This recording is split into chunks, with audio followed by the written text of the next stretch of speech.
So I work for Sustainable Northwest, based in Portland, Oregon. We are a regional intermediary organization that works in partnerships with communities across a lot of the West, primarily focused in Oregon, since that's our home.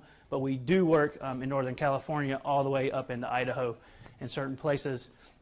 In our forest programs, we do have a ranching program that's worked almost primarily exclusively in the Klamath Basin, which is in Southwest Oregon and Northern California, and has done some other ranching work, more broad across the West. And I don't know, my phone's ringing. Turn that off. I had it up here for a time thing, and so I apologize about that. As we get going here, where was I going with this talk? There we go. Okay. So I'm going to talk a little bit about some of our work. Darren also, when he contacted me about this, asked me to ground the... oh, no. I can talk off of that screen. Okay. So he asked me to ground this a little bit in some projects that are actually happening on the ground. And I'm going to talk about 2 projects in Oregon, 2 biomass energy projects that are moving forward, both mostly sourced off of federal forest land. While she's working on getting that up, we'll just continue. So our principles at Sustainable Northwest, just to ground you of who we are as an organization, we support we promote collaboration and community-based solutions to the approaches that are facing the West. And so Mary's discussion this morning on collaboration hits home. It was great to hear a lot of what she had to say, because it's a lot of what we do in our daily jobs as well. We also promote business models that are appropriately scaled and that support a growing national, regional, and local green economy. We're a big networking organization. We connect people with ideas, with each other, hopefully in order to foster innovation in the place, but also to spread that innovation across different places and different communities throughout the West. And then we have a pretty robust policy program that's focused mostly at the federal level. The Rural Voices for Conservation Coalition is the keystone of that program. Because we're working in federally dominated landscapes, we have to be interested in what the federal government's doing with their dollars and with their resources if we're going to have opportunities on the ground in our local community. I mentioned what do we do, so this is our programs of work. I kind of ran through all of these except for the bottom one here, Sustainable Northwest Wood. It's a for-profit subsidiary that we opened in November of 2008. It does wood distribution in the Portland area, buys from a lot of our rural community partners, and sources that into the green building markets in Seattle and Portland in particular. November of 2008 was the best time in the history of the world to open a wood products business, right? Well, I'm happy to say that the last 6 months they have been profitable on a monthly basis and are moving towards recouping the initial capital that went into that business. We could talk more about that later. Our path to woody biomass, how do we get here? I said we're about collaboration, we're about community-based solutions. It starts with collaboration. I have to go back to that. Mostly around federal forest. I think the graphic was thrown up yesterday that Oregon is 54%, I think, owned by the federal government. If you get east of the Cascades, that number jumps over 60% pretty quickly.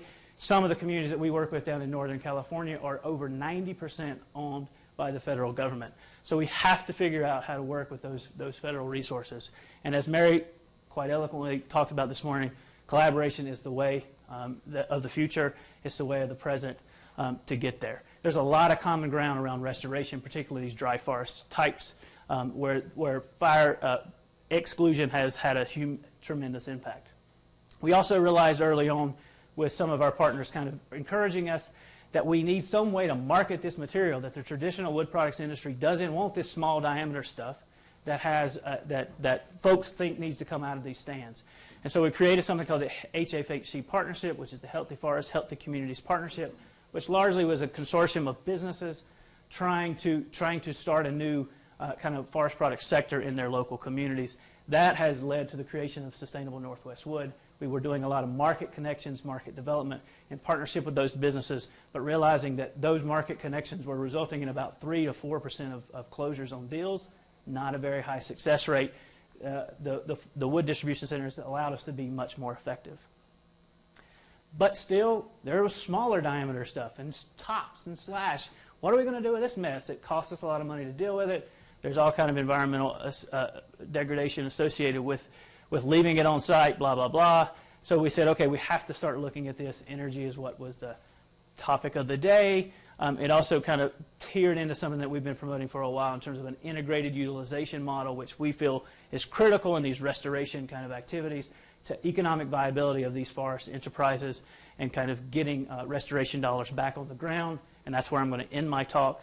And then from exploring energy and crawling down in that rabbit hole, we got farther down the rabbit hole and realized that the highest and best use and most near-term opportunities we have in these communities are to prioritize these thermal energy uses of wood, particularly in the communities where we don't have access to natural gas, which is very common throughout most of our West. But to start at a higher level, because I am going to talk a little bit more about the energy side of the equation today. We've talked a lot about this. Our national energy consumption is roughly one-third, one-third, one-third electricity, transportation, and the old thermal energy friend down here on the bottom. However, the white letters represent things in play at the federal level, and the things in the black are mostly at the state level. Again, me thinking Oregon here, but most states in the West have an RPS, as was pointed out yesterday. So there's been discussion about various different RPS, RES, CES at the federal level. None of that's come into play yet, but there are some production tax credits and investment tax credits to drive this electricity piece forward. And this is not just specific to wood, but just in terms of national energy policy. We have a renewable fuel standard at the national level. In Oregon, we have a renewable fuel standard of our own, and we have a low carbon fuel standard as well. Again, policy mechanisms to help drive us towards a more renewable energy future in those two energy sectors. And I can hit the button again, and nothing's going to pop up down here in the bottom third. Folks have said that's not quite right. There are some combined heat and power things in the investment tax credit in particular at the federal level. However, those are more focused on getting the electricity on the ground. It's not specific to district energy or to heat-led combined heat and power, although there are some interest in moving that forward. I would say, however, this third piece is starting to be realized. So we've talked about it a lot at this conference. Organizations like RVCC, BTEC, the Biomass Thermal Energy Council, and others are promoting this on the Hill. And I think there is a large recognition that this sector is missing in terms of our energy policy in the country. Nobody's ready to do anything about it, but I think people have realized it. I mean, Biomass Magazine even changed the name of the magazine to Biomass Power and Thermal, right? So there's even a lot of movement in terms of where is this going to go from here. I don't need to spend a lot of time on talking about why. I mean, I think Dr. O'Loughlin talked about this yesterday, that when you, on the left side of the graph, we're focusing on these heat kind of systems, whether they're heat only or thermal only, versus getting more into the combined heat and power. And these percentages are relatively relative, but we're trying to focus our, maximizing energy output from the resource that we have. Not only does that make sense from a conservation perspective, but it also makes sense from an economics perspective. The more energy you have to sell, probably the more dollars you're going to have in your system. We don't have fuels for schools in Region 6 or Region 5. You do in Region 1. Bless your souls. We realized this is tremendous success that was happening in Montana and also in Vermont, where some folks were leading these kind of fuels for schools efforts. And so we partnered with some other regional intermediaries of our own that we work with closely on the ground and said, we got to make this happen here. We called the Forest Service and they said, we can't do anything over there. So we had to make these happen. The Enterprise School in Enterprise, Oregon was the first woody biomass-fired boiler in the state in over 50 years, a new wood-fired modern, completely a community-driven process. No help really from anybody outside of Wallowa County. That project's coming on to its third heating year, and over the first 2 years has saved, the guaranteed energy savings are $83,000 a year. I think the realized energy savings due to some complications in contracting are just above 80, but it's still a very significant number when you're talking about a really small school district. The Blue Mountain Hospital is a project that we were involved in a little bit more, but it's, as you can tell, it's a pellet boiler versus a wood chip boiler in Enterprise, saving somewhere around $55,000 a year going into its actually will go into its first heating season this year. We've been successful in working with our Department of Energy at the state level to actually steer some ARRA dollars, some stimulus dollars into these projects. This project went online in 2008, I believe, the Enterprise project. Through this heating season, we're going to have 10 systems in place in Oregon, mostly capitalized with some of that stimulus money and some other energy efficiency policies that were in play at the state. So we're making some significant progress at the institutional level kind of going forward, and there's at least 10 more projects that are at some level of way past feasibility, trying to find financing, or going through to construction. I was supposed to talk a little bit about ecological implications. Sustainable Northwest does that primarily through collaboration, realizing that what shakes out of the system, particularly on federal forest lands, comes out as a result of a collaborative process. And that's where we kind of start we don't necessarily go around and define necessarily ecological significant areas. There are plenty of organizations that do that, and we do that in partnership with those organizations and with community folks. But however, I did want to just quickly mention, Dr. O'Loughlin talked a little bit about the 16 federal definitions. Within our policy work, we have tried to engage in this debate a lot. It comes down, in my mind, to what is biologically a definition of biomass. I think there's no doubt what that is. In terms of the energy policy, though, that's going on, the ecologically appropriate / sustainable is what they're trying to define, and that's why each of those policies is a different outcome, and that's why there's 16 different definitions. Even if we go to one biomass definition, I think what you will see is you then will see what the sustainability criteria are going to be in the context of those policies. So I don't know that one Farm Bill type definition will completely satisfy the problem. I think that folks will still have that concern, particularly as it relates to federal lands, about how do we know that this material is renewable, sustainable, ecologically appropriate over time. As we thought about this, on federal land, there's NIFMA, there's NEPA, and then there's collaboration. There's a lot of things at play across the National Forest System, whether you're in Oregon or you're in North Carolina, to ensure some of that sustainability criteria is helping to move forward. There is some concern from some of the environmental community that's beyond the scope of what they feel like these three pieces ensure. However, I think some of that is amenable. We can get past that over time. The question I have is on private land, and that there are significant regional differences. As somebody who used to work for a big forest products company in Alabama and managed timberland versus what folks do in Oregon, it's very, very, very different. And I'm sure it's very different here in Utah and other places of the West. There's significant regional differences. There's things in play at the state level, and in fact, that's probably where a lot of these things are meant to be implemented. But Oregon has a Forest Management Act. It's not as strict as what is in California, right? Most of the South has voluntary best management practices. So how do you create that level playing field across the country when, one, there's very different ways that each state deals with it, but two, there are very significant ecological differences across those different things. So people have thrown out ideas like biomass harvesting guidelines. The Forest Guild is working on some kind of regionally specific biomass harvesting guidelines. They've completed one for the Northeast. I think they're finished in the Southeast, and I'm trying to encourage my colleague Mike DeBonis to come to the Northwest. We need your biomass harvesting guidelines. Stewardship plans are in place in a lot of the NRCS programs and different things, and a lot of people have talked about third-party certification as a way to think about these. I'm not putting these up here as the way. I'm just trying to think about how can you kind of create something that's across the board, like NIFMA, NEPA, that recognizes those ecological differences across the concern. My concern is that if we have a completely wide open definition, we will have, it may impact our opportunity in the West, because if you have to deal with the federal government over supply versus you can go to the Southeast where there's complete wide open voluntary best management practices, I know where I would go if I had some money to invest, although I'd want to live out here. So I need to speeding this up, which is always my problem. And so I'm going to kind of go over this. I think we've talked about this conference of what some of the benefits of thermal are.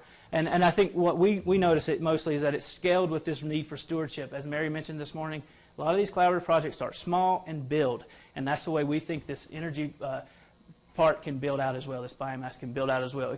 It can grow right along with those collaborative efforts as they go forward and go up. Quickly on two projects that are happening in Oregon.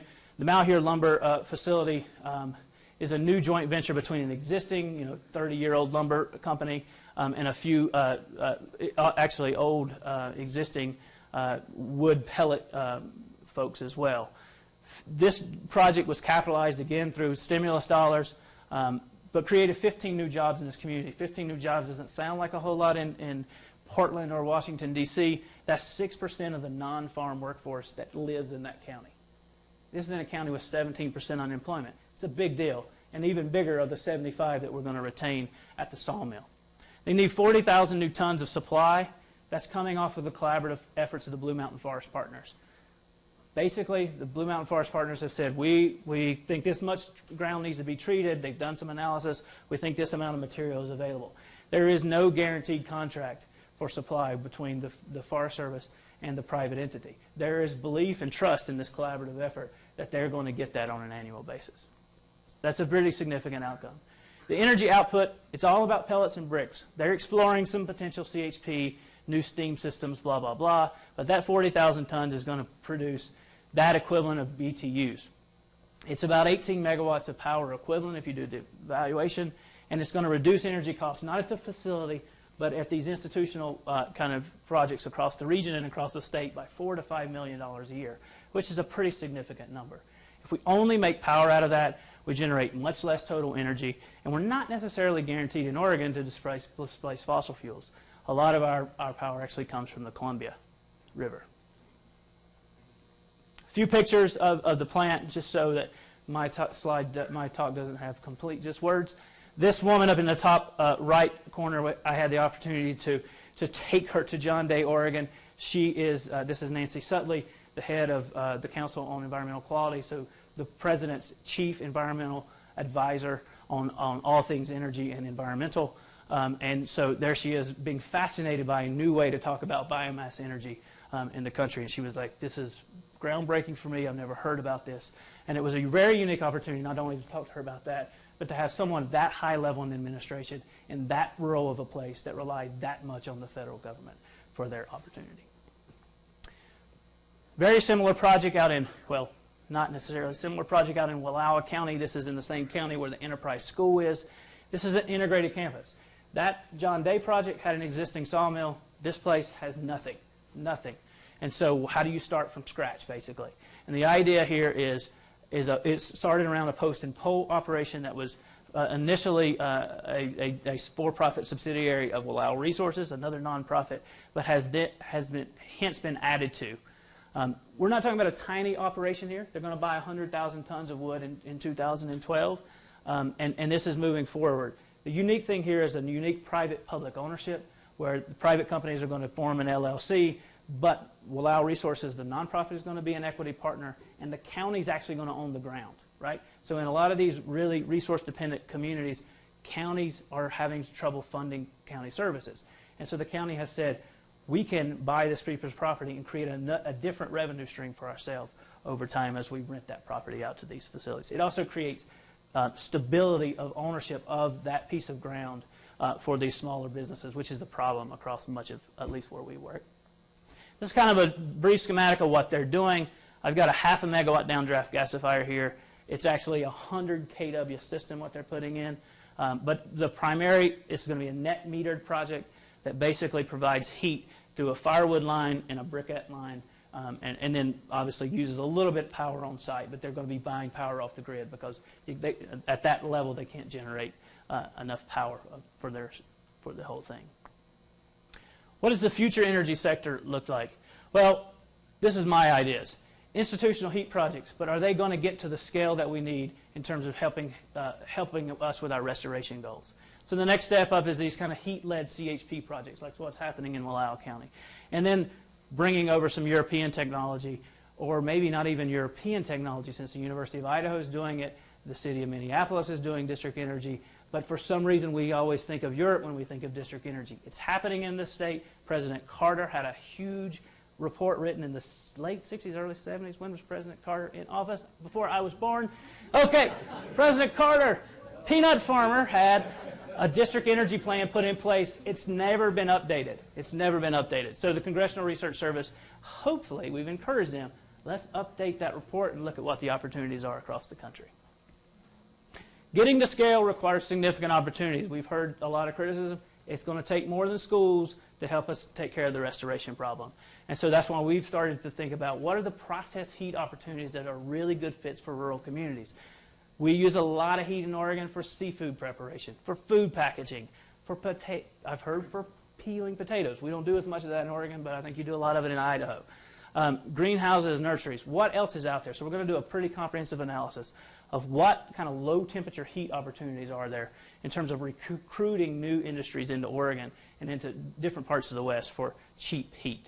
Why does this matter from a forest restoration perspective?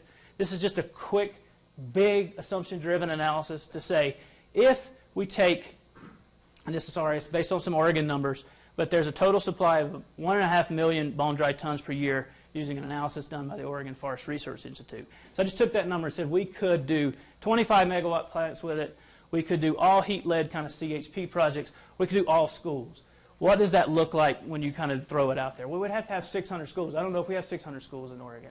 So that might not be the exact thing, but just to do an apples to apples or apples to oranges, if you watched the debate last night, comparison across the way.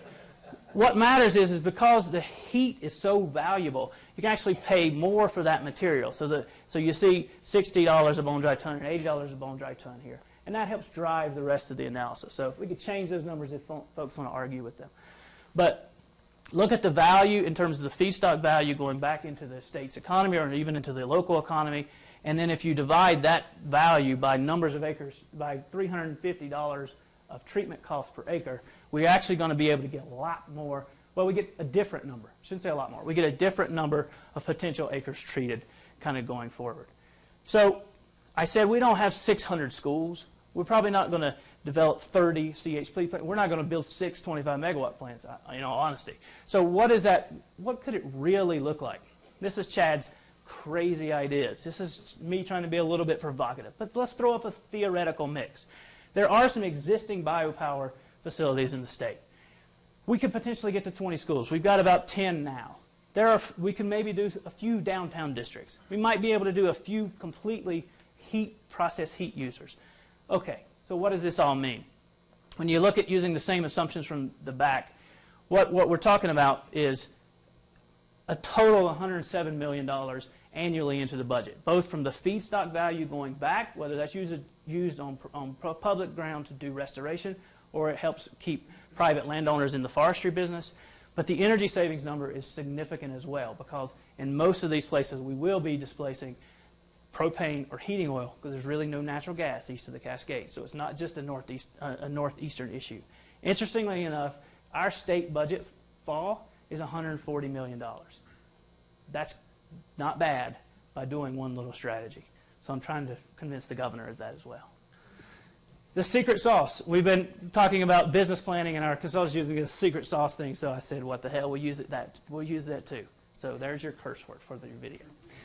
Ecological collaboration sets the table. Collaboration tells us what we're going to do. It kind of helps us define what that supply number looks like, what that supply basket potential is. Biologically available, economically available, socially available.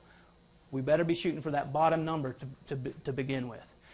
The revenue from a lot of this utilization can help fund holistic restoration. Through a stewardship contracting mechanism, we can do riparian area improvements. We can do aspen revitalization projects. We have to have revenue, but this biomass revenue can help generate some of that more holistic reservation. Economical, I've mentioned integrated utilization. It maximizes utilization, maxes value by focusing on heat-led energy. And then our social components here are equitable access to opportunity and capture that wealth as locally as possible. These smaller facilities can be and are being capitalized, invested in, and funded in, either in part or in whole, by local folks and local entities, which helps maintain profit, reduces energy costs, and makes a big difference, we hope, across the landscape. Lastly, our RVCC, there's the Save the Date. Come join us. It's the most fun you will ever have in a policy context. I guarantee you that. It's not just idiots like me. It's actually real rural folks from around the West deciding what the policy priorities of the organization should be. We usually host it at McMiniman's. There's tons of beer and house-made whiskey available. I'm telling you, it's a lot of fun. And I think that's it.